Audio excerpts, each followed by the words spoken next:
வீடியோக்குள்ள போறதுக்கு முன்னாடி சேனலை சப்ஸ்கிரைப் பண்ணுங்க, பக்கத்துல இருக்க பெல் பட்டனை பிரஸ் பண்ணுங்க, டிக் பண்ணி சேவ் பண்ணிக்கோங்க. வாங்க வீடியோக்குள்ள போகலாம். பழைய சாப்பாடுல வடகம் செய்ய போறோம். பழைய சாப்பாடு எடுத்துருக்கேன், மிக்ஸி ஜார்ல போட்டுடலாம்.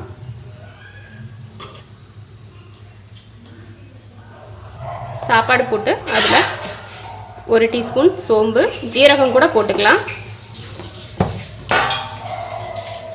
மிளகாத்தூள் 1 டீஸ்பூன். சாப்பாட்டுக்கு உப்பு போட்டிருந்தோம்னா உப்பு கம்மியாக போட்டால் போதும், உப்பு இல்லைன்னா கொஞ்சம் உப்பு சேர்த்துக்கணும். இப்போ இதை அரைச்சிக்க போகிறோம். ரொம்ப அரைக்க வேணாம், லைட்டாக அரைச்சா போதும். அரைச்சாச்சு.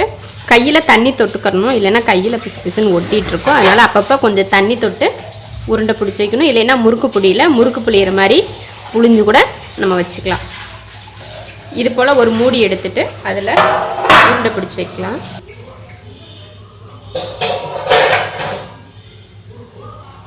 கையில் தண்ணி தொட்டுக்கிட்டோம்னா கையில் ஒட்டாமல் வரும்.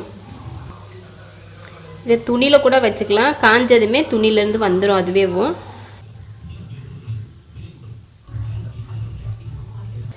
தட்டு ஃபுல்லாக உருண்டை பிடிச்சி வச்சாச்சு. இதே முறுக்கு பிடி போட்டு முறுக்கு புளிஞ்சு வைக்கிற மாதிரி கூட வச்சுக்கலாம், அது நம்ம விருப்பம். மறுநாள் 2 நாள் ஃபுல்லாக காஞ்சாதான் நல்லா காயும். இப்போ இதை கொண்டு போய் வெயிலில் காய வைக்க போகிறோம். காய வச்சுட்டு காலையில் காய வச்சோம்னா சாயங்காலம் எடுத்து வச்சுட்டு மறுநாள் காலையில் எடுத்து மறுபடியும் காய வச்சு சாயங்காலம் எடுத்தோம்னா வடகம் ரெடி ஆயிரும். இப்போ வெயிலில் காய வைக்கலாம்.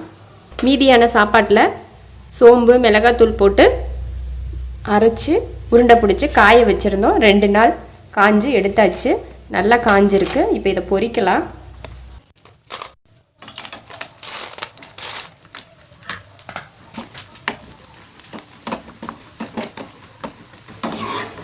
பொரிஞ்சிருச்சு, எடுத்துடலாம்.